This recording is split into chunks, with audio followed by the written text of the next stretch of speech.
भाई हर मर्ज की दवा बाजार से मिल जाती है, लेकिन कर्ज खत्म करने की दवा कहीं से नहीं मिलती। ये दवा जो है ना अपने लिए खुद ही बनानी पड़ती है। आपकी दवा किसी के काम नहीं आएगी और किसी की दवा आपके काम नहीं आएगी। यानी हर एक इंसान का अपने कर्जे से निकलने का रास्ता अपना अपना है। उसका कारण है कि हर इंसान पे किसी ना किसी ग्रह का कोई ऋण होता है, जिसकी वजह से जीवन में पैसे का कर्जा जो है वो आन पड़ता है। अगर आपको ये कॉन्सेप्ट समझ आ जाए, अगर आपको पैटर्न समझ आ जाए ना, कोई ग्रहों का ऋण आप पे किस तरह से है, तो उनसे निकलने का रास्ता भी आपको बड़ी आसानी से मिल जाएगा। और मैं आज आपसे ये वादा करता हूं कि इस वीडियो को देखने के बाद आपको अपने ग्रहों के कर्जे का पैटर्न 100% समझ में आ जाएगा। यानी अगर आपको ग्रहों का पैटर्न समझ में आ गया ना, तो 100% आपको अपने कर्जे से निकलने का रास्ता आज मिलने जा रहा है। नमस्ते, मेरा नाम है योगेश शर्मा। स्वागत है आपका happy life with Yogesh Sharma में। दोस्तों, इस वीडियो में आगे बढ़ने से पहले एक विनम्र निवेदन कि अगर अभी तक आपने अपने इस चैनल को सब्सक्राइब नहीं किया है ना, तो कृपया सब्सक्राइब जरूर करिएगा और बेल बटन दबाना बिल्कुल मत भूलिएगा। ग्रहों का जो ऋण है ना, जिसकी वजह से आपके जीवन में कर्जा चढ़ा हुआ है, उसको समझने के लिए आप सबसे पहले अंग्रेजी भाषा में हिंदी का वर्ड लिखिए, यानी कर्ज। कर्ज को अंग्रेजी भाषा में कैसे लिखेंगे? KAR और Z। ये हो गए आपके अंग्रेजी में कर्ज के स्पेलिंग। अब इसी से K से आपको एक इंफॉर्मेशन मिलेगी, A से एक इंफॉर्मेशन मिलेगी, R और Z से एक और इंफॉर्मेशन मिलेगी। तो किस तरह से? K से आप लिखिए, K के आगे K फॉर खर्चा।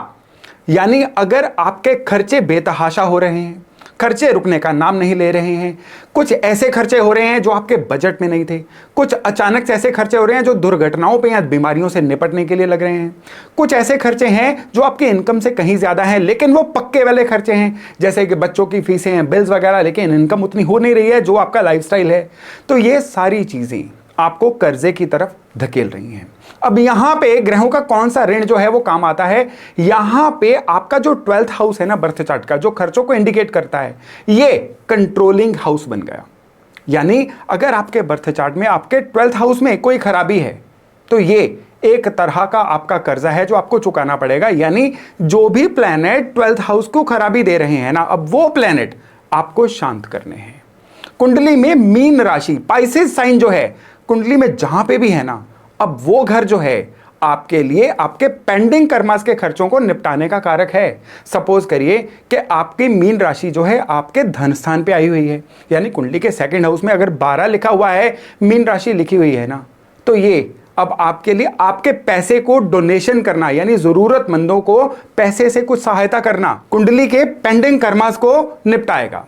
यही अब आपकी मीन राशि जो है आपके बर्थ चार्ट के 5th हाउस में, यानी संतान के घर में आई है ना, तो अब आपके जो भी खर्चे हैं ना, ये संतान के माध्यम से चुकता होंगे। यानी जितना संतान पे आप खर्चा करेंगे, उतना आपका खर्चे का सितारा बैलेंस होगा। जितना संतान पे खर्चा करने से कतराएंगे ना, कर्जा नहीं उतरने वाला है। और आपका ये जो मीन राशि है, अगर कुंडली के 8th हाउस में आ जाएगी, 8th हाउस किस चीज का है? ये ट्रांसफॉर्मेशन का है, यानी बिल्कुल एक नए सिरे से जिंदगी को शुरू करने का, जीरो से दोबारा शुरू करने का। तो अगर ये जो राशि है आपके 8th हाउस में आ गई, क्या इशारा दे रही है? कि आपके खर्चे जैसे भी हो रहे हों, आपको अपने जीवन की स्क्रैच से नई शुरुआत करनी है, आपको अपने इनकम को नए सिरे से रीडिफाइन करना है। इसके बिना आपके कर्जे नहीं उतरने वाले हैं। और अगर आपके 10th हाउस में मीन राशि आ गई, तो इसका बड़ा सीधा सीधा मतलब है कि आपके कुछ पेंडिंग कर्मास जो है ना, वो आपके कर्म स्थान से जुड़े हुए हैं। बिना ज्यादा सैलरी की बार्गेन किए, बिना चीजों को बहुत ज्यादा मार्जिन लेके बेचने के, आप सिंपली चीजों को करते जाइए। एक पॉइंट आएगा जब आपके ये पेंडिंग कर्मा सुलझेंगे, आपके जीवन से कर्जा एक कदम इवेपोरेट होना शुरू हो जाएगा। सेम ही केस आपके 12th हाउस के साथ है। बर्थ चार्ट में जो 12वां घर है ना, ये इसको बैलेंस रखिएगा। इसको बैलेंस रखने के लिए जो भी आपके 12th लॉर्ड हैं, उनकी चीजों को प्रसाद के रूप में बांटते रहिए। आपके 12th हाउस अगर बृहस्पति हैं, तो आप पीली चीजें या चने की दाल बांटते रहिए। 12th लॉर्ड अगर सूरज हैं, तो आप आटा या गेहूं देते रहिए। 12th हाउस अगर शुक्र हैं, तो आपको गाय को ज्वार खिलाते रहना है। 12th के जो लॉर्ड हैं अगर बुध हैं, तो फिर हरा चारा जो है आपके लिए देने लायक चीज है। अगर आपके 12th लॉर्ड जो हैं ये मंगल हैं, तो मिठाई हर मंगलवार को बांटते रहिए। 12th लॉर्ड अगर चंद्रमा है, तो दूध का दान करना आपके लिए एक जबरदस्त रेमेडी रहेगी अपने खर्चे को कम करना या खर्चे को इनकम के अनुरूप लाने के लिए। 12th लॉर्ड अगर शनि है, तो आपको शनि की चीजें जैसे कि नारियल मंदिर में देते रहना, या गरीब लोगों को शनि की चीजें जैसे कि कोई चूल्हा हो गया या कोई तवा हो गया, इस तरह की चीजें दान करते रहिए। देखिएगा किस तरह से आपके जो खर्चे हैं ना कंट्रोल होते हैं। अचानक आने वाले खर्चे कभी आपको परेशान ही नहीं करेंगे। और अगर आपके कर्जे में खर्चा बहुत ज्यादा होना एक पहलू है ना, तो ये खर्चे जो हैं इन उपायों से 100% कंट्रोल होने वाले हैं। 12th हाउस में अगर राहु बैठे हुए हैं ना, तो राहु की चीज होती है जौ, जौ जल प्रवाह करते रहिए। 12th हाउस में अगर केतु बैठे हुए हैं, तो केतु का जीव होता है कुत्ता, कुत्ते की सेवा करते रहिए, कुत्ते को पाल ही लीजिए, क्योंकि कुत्ता पालने से क्या होता है, कुत्ता आपके कंट्रोल में रहता है, आपका पालतू जीव बन के। तो उस तरह से केतु भी आपके कंट्रोल में आना शुरू हो जाएगा। तो 12th हाउस की जो महिमा है ना, ये आपके खर्चे से जुड़ी हुई है। मीन राशि या 12th हाउस, बस इसका खेल समझ लीजिए, आपके खर्चे कंट्रोल में होने शुरू हो जाएंगे। अगर आप इंपल्सिव बाइंग भी करते हैं ना, बिना सोचे समझे कोई पैसा खर्च कर देना, तो वो भी आपके कंट्रोल में आना शुरू हो जाएगा। और अप्रत्याशित चीजों में अचानक होने वाले जो खर्चे हैं ना, ये भी आपके जीवन से बिल्कुल नेग्लिजिबल हो जाएंगे। अब खर्चे में अगला वर्ड है ए का मतलब आप लगा के चलिए आमदनी। ये मैं आपको एक मेटाफोर के रूप में समझा रहा हूं, समझाने के तरीके से। ये कोई रूल नहीं है, लेकिन इस चीज को अगर आप समझ जाए ना, क्योंकि इसमें मैंने रिसर्च बहुत की है, ये रिसर्च अगर आपके काम आ जाएगी ना, तो ये मेरे वीडियो की और मेरी खुशकिस्मती रहेगी। तो ए से आप आमदनी लेके चलिए, यानी जिस इंसान की आमदनी समय के साथ साथ बढ़ती नहीं है, अपने खर्चों के अनुरूप बढ़ती नहीं है ना, वो भी इंसान कर्जे में फंसेगा। अगर आप कर्जे में है ना, तो उसमें आप एकदम से अनुमान लगाइए कि अगर आज आपकी आमदनी आज से डबल हो जाए, तो कितनी आसानी से आपके कर्जे उतर जाएंगे। तो आमदनी का लगातार बढ़ना और अपने खर्चों के अनुरूप बढ़ना बहुत ज्यादा जरूरी होता है।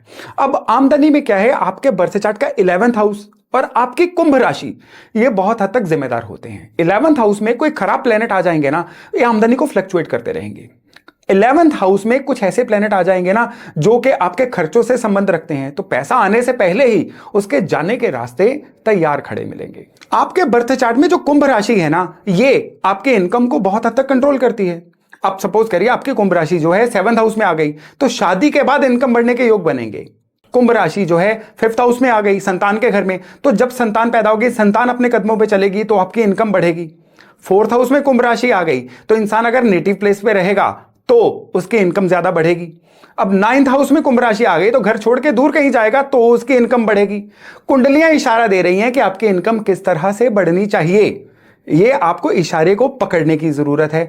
यानी कुंभ राशि का खेल आप समझ जाएंगे, आपके 11th हाउस पे जो भी बुरे प्रभाव आ रहे हैं उस खेल को आप समझ जाएंगे, तो 100% आपके जीवन में इनकम ने बढ़ना ही बढ़ना है। बहुत लोग ये कहते पाए जाते हैं, मैं टैलेंटेड बहुत हूं, लेकिन अपने टैलेंट के आधे पे काम कर रहा हूं, मेरे से कम टैलेंट वाले लोग मेरे से आगे निकलते जा रहे हैं। तो भैया अपनी कुंभ राशि को चेक करो ना, जहां पे कुंभ राशि है उसके अकॉर्डिंग अपनी लाइफ में थोड़े बहुत चेंज लेके आओ, आपकी इनकम हर हालत में बढ़ेगी ही बढ़ेगी। बृहस्पति जो है ना, ये आपकी इनकम के कारक हैं।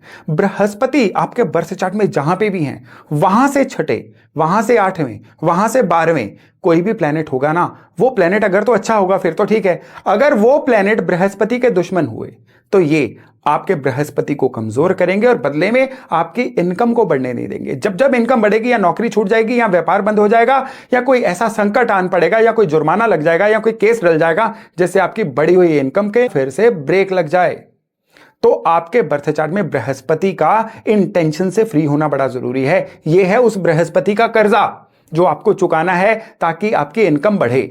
तो अगर आपकी इनकम आपके साधन अनुसार, आपके टैलेंट अनुसार, आपकी मेहनत के अनुसार नहीं बढ़ रही है, तो सबसे पहले अपने बृहस्पति को सही करिए। जेनेरिक तरीका बृहस्पति को सही करने का, मंदिर में केले अर्पण करके आते रहिए हर संडे। और दूसरा जेनेरिक तरीका है कि आपको हर गुरुवार को केले के पेड़ के नीचे एक चने की दाल एक मुट्ठी भर रख के आनी है। बृहस्पति का बहुत सरल उपाय, लेकिन इतना ही नहीं है। माथे पे केसर का तिलक लगाते रहिए और आपके जो भी गुरुजन हैं उनकी सेवा निरंतर करते रहिए, उनके चरणों में जाके बैठिए। गुरु के आशीर्वाद से बृहस्पति जो हैं अपना 100% अच्छा रिजल्ट देना शुरू कर देते हैं। घर के जितने भी सीनियर मेंबर हैं ना, चाहे वो माता जी हैं, पिताजी हैं, दादा हैं या दादी हैं, कोई भी सीनियर मेंबर जो हैं उनसे अच्छे संबंध रखना, उनकी सेवा करना, उनको क्वालिटी टाइम देना। आपकी जुपिटर से मिलने वाली तरंगे जो है ना आप तक सीधे पहुंचती हैं और बदले में जुपिटर सही होते हैं। जुपिटर सही होते हैं तो इनकम को हर हालत में बढ़ाते हैं। आपके बर्थ चार्ट में आपके जो धन के लॉर्ड है ना, ये आपके बर्बादी के घर में यानी 8th हाउस में आ जाएं तो भी ये इनकम को बढ़ने नहीं देते हैं। आपको ये बेसिक चीजों का ध्यान रखना है कि आपके कुंडली में ग्रहों का कर्जा कौन सा है जिसकी वजह से आपके ऊपर धन का कर्जा आ रहा है। ये मैं कुछ आपको पॉइंटर्स बता रहा हूं। ये पॉइंटर्स जो है ना बड़े वजनदार पॉइंटर्स हैं। तो मैं खर्चे के बाद आमदनी पे आया था। आमदनी को बृहस्पति से आप सही कर सकते हैं और इससे क्या होगा, एक तरफ खर्चे कंट्रोल हो गए और दूसरी तरफ से आपकी आमदनी निरंतर हो गई। चलिए अब कर्जे के तीसरे वर्ड यानी आर पे जाते हैं। आर को आप रोजगार मान के चलिए। आप जो भी सारे दिन में कमाने के लिए करते हैं उसका भी सही होना बहुत जरूरी है। आपकी इनकम जो है ना रेगुलर तब भी बढ़ पाएगी अगर आपका रोजगार जो है कुछ ऐसा हो जो दुनिया के काम आ रहा हो। आपका रोजगार ऐसा हो जिसमें लगातार स्टेबिलिटी हो। आपका रोजगार ऐसा हो कि एकदम से झट से नौकरी चले जाने की आपकी हमेशा तलवार ना लटकी रहे। आपका काम कारोबार सीजनल ना हो कि सीजन आएगा तो काम होगा, सीजन नहीं होगा तो हम बिल्कुल वेले बैठे हुए हैं। ऐसा नहीं होना चाहिए। आपका रोजगार जो है ये लगातार राइजिंग मोड में होना चाहिए। लगातार आपकी जो सोशल रिकॉग्निशन है ना आपके रोजगार में वो बढ़नी चाहिए। अगर नौकरी में है हमेशा आपके अंडर काम करने वाले लोग आपसे प्रसन्न रहें, आपके बॉसेस आपसे खुश रहें। और सबसे बड़ी बात क्या है कि जितने समय के लिए आप नौकरी में हो ना उतनी वैल्यू आप अपने ऑफिस को दे के आ रहे हो। ये आपके रोजगार को सही रखने का एक बहुत ही बड़ा मंत्र है। लेकिन कई लोग हैं ये भी करते हैं लेकिन फिर भी नौकरी चली जाती है या बॉसेस से किसी ना किसी तरह का कॉन्फ्लिक्ट आ जाता है। ये होता है जब आपके शनि पीड़ित हों। शनि पीड़ित होंगे ना, चाहे आप अपने काम में आ जाइए, 2-3 महीने काम अच्छा चलेगा, बाद में उस काम में सरकारी दंड की वजह से, नॉर्म्स चेंज होने की वजह से या एकदम से सप्लाई खराब होने की वजह से काम खराब होने शुरू हो जाएंगे, काम बंद होने शुरू हो जाएंगे। कई बार क्या होता है कि लोगों के पास पूंजी का डिस्ट्रीब्यूशन इतना कमजोर होता है कि पूंजी एकदम से रास्ते से विड्रॉ हो जाती है जिसकी वजह से उनके काम में चलते चलते ब्रेक लग जाती है। सब शनि की खराबी की वजह से है। बर्थ चार्ट में मकर राशि और आपका 10वां घर जो है ये आपके सीधे रोजगार को कंट्रोल कर रहा है। अब मकर राशि जो है ना ये काम करने की राशि है भाई। आपके बर्थ चार्ट में मकर राशि जहां पे होगी आपका काम उससे संबंधित होना चाहिए। सपोज करिए मकर राशि 3rd हाउस में आ गई। अब 3rd हाउस है आपकी अपनी करेज का, यानी जब तक आप लोगों के भरोसे बैठे रहोगे काम कभी नहीं चलेगा। मुझे फलानी जगह से सिफारिश मिल जाए, आज मैंने वहां अप्लाई किया है, किस्मत अच्छी रहे, वहां पे नौकरी मिल जाए, कुछ नहीं होगा। आपको जाके खुद को प्रेजेंट करना होगा, कंफर्ट जोन से निकलना होगा। 3rd हाउस में मकर राशि होगी तो तभी आपका काम चलेगा। अगर आपकी मकर राशि जो है ये लग्न में है तो आपको छिपे तो रहना ही नहीं है। आप सोशल मीडिया पे आ जाइए, आप खूब अपने आप को प्रचारित करिए, लोगों को दिखिए, तब आपका काम चलेगा। लेकिन वहीं अगर आपकी मकर राशि 8th हाउस में आ गई तो अब आपको बहुत ज्यादा जितना लोगों के सामने आएंगे काम उतना नजर लग जाएगी। आपको बिल्कुल पर्दे के पीछे रह के काम करना है, किंग मेकर बनना है, तब आपका काम चलने जा रहा है। तो इस तरह से हर राशि जो है ना आपके बर्थ चार्ट में कुछ ना कुछ कहती है। उसमें मकर राशि आपके काम को लेके आपको इशारा दे रही है। लेकिन यहां पे आपके काम ना चलने की वजह से अगर आप कर्जे का शिकार हो रहे हैं तो फिर शनि का श्राप है। हर शनिवार को एक नारियल शनि मंदिर में डोनेट करते रहिए। उड़द की दाल को रात को भिगो के शुक्रवार की रात को भिगोइए और शनिवार को पक्षियों को खिलाइए। आपके शनि के दोष शांत होंगे। लेकिन शनि के दोष को शांत करने का एक महा उपाय है ब्लाइंड स्कूल में ब्लाइंड लोगों के लिए ग्रोसरी या भोजन की व्यवस्था करना। यह शनिवार के दिन करिए। 1 साल में आप 6 महीने इसको करिए, फिर देखिएगा किस तरह से शनि का दोष शांत हुआ, शनि का कर्जा निकला और बदले में आपका रोजगार बढ़ा और आपके जीवन से धन के जो कर्जे थे ना वो निकलने शुरू हो गए। चलिए अब कर्ज के अंतिम वर्ड यानी जेड पे आते हैं। अब जेड से क्या एक्सपेंड करेंगे हम? जेड से करेंगे जोन। कौन सा जोन? आपके घर का जोन, आपके वास्तु का जोन। ये जो भी जोन आपके घर का खराब होगा उस तरह के कर्जे आपको देना शुरू करेगा। आपके घर का अगर नॉर्थ वेस्ट खराब होगा ना ये आपका धन जुड़ने नहीं देगा। जितना भी धन आप कमाएंगे ना ये लोगों को बांटने के काम आता जाएगा। नॉर्थ वेस्ट की खराबी होगी, मुकदमे भी पड़ेंगे। नॉर्थ वेस्ट की खराबी होगी तो लोगों से विवाद भी पड़ेंगे। नॉर्थ वेस्ट की खराबी होगी, धन लाते जाइए, कमाते जाइए और बांटते जाइए, आपके लिए कुछ नहीं बचेगा। आपको लगेगा बिना सैलरी के आप लोगों के लिए काम कर रहे हो। वहीं आपके घर का अगर नॉर्थ खराब होगा ना तो ये क्या करेगा, आप लाख पढ़ाई कर लीजिए, लाख तजुर्बे ले लीजिए, लाख गुणी हो जाइए, लेकिन दुनिया आपको रिकॉग्नाइज ही नहीं करेगी। जो आपको आता है वो दुनिया तक पहुंचाने का, दिखाने का मौका ही नहीं मिलेगा। वहीं आपके घर के अगर पश्चिम खराब होंगे ना तो क्या होगा कि आप जी तोड़ मेहनत करिए लेकिन उस मेहनत का फल आपको नहीं मिलेगा। आपसे कम डिजर्विंग लोग कुछ जुगाड़ करके कुछ और तरीकों से आपसे आगे निकलते जाएंगे और आप उनको आगे बढ़ता हुआ देखते चले जाएंगे। वहीं अग्निकोण जो है ना आपके घर का, ये आपके लिए जान है किसी भी कर्जे को निकालने के लिए। अग्निकोण सही होगा, कर्जा चुटकियों में उतरेगा। अग्निकोण खराब होगा तो आपका जो कर्जा है ना, ये क्या होगा कि एक कर्जे को चुकाने के लिए दूसरा कर्जा आपको लेने की जरूरत पड़ जाएगी। अग्निकोण में आपको गलती से भी नीला रंग नहीं करना है। अग्निकोण में गलती से भी आपको पानी या पानी जैसा कोई ऑब्जेक्ट नहीं रखना है। आपके घर में, आपके वास्तु में किसी भी जगह की खराबी जो है ना, अपनी तरह से आपके धन की कृपा को खराब करती है। पूर्व दिशा अगर आपकी खराब होगी ना, तो सबसे ज्यादा दिक्कत कहां पे आएगी आपको? आपके घर का ईस्ट खराब होने पे आप उतने लोगों से अपने संबंध या नेटवर्किंग नहीं बना पाएंगे। क्योंकि देखिए, तरक्की तो समाज से आनी है, तरक्की मिलेगी, धन आएगा, धन आएगा तो कर्जा उतरेगा।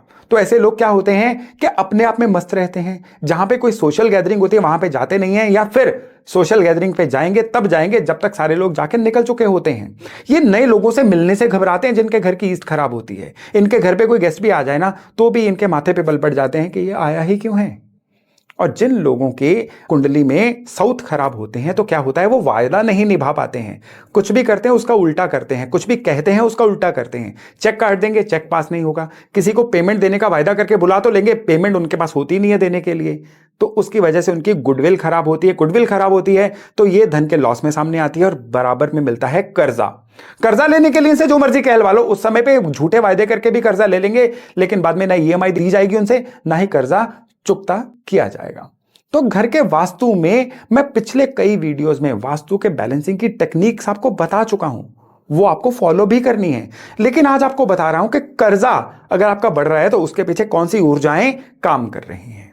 तो KARZ, इसके आगे K फॉर खर्चा, A फॉर आमदनी, R फॉर रोजगार और Z for the zone responsible for the decay of money.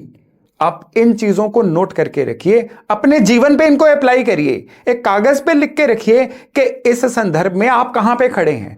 100% आपको अपनी समस्याओं का जवाब भी मिलेगा, क्यों समस्याएं आ रही हैं, और जो मैंने अभी उपाय दिए हैं ना, उनसे आपको कर्जे के दलदल से निकलने का रास्ता भी मिलेगा। तो दोस्तों, मैं आशा करता हूं इससे आप जरूर लाभ लेंगे, या इस वीडियो को उससे शेयर करेंगे जो एक्चुअली इस वीडियो को देख के अपने कर्जे से निकल पाए।